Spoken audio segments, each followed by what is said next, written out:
كل شي نملكه مو دائما نقدر قيمته. أويلش قد تلح؟ لأن تعودنا على وجوده بحياتنا. مو قلت لك ما أريد؟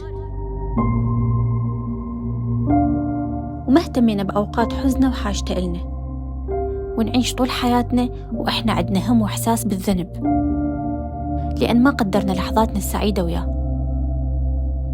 بس منه فقده راح نحس بالفرق ونندم على هواي أشياء بدرت من عندنا اتجاهه.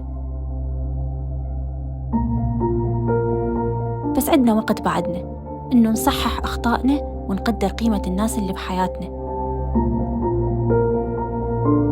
هلو حبيبي.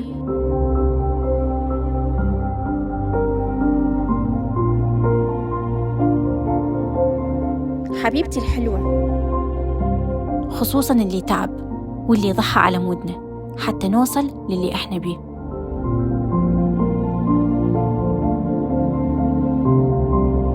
كل شي بالدنيا ما يضاهي فرحة أمي وابتسامتها.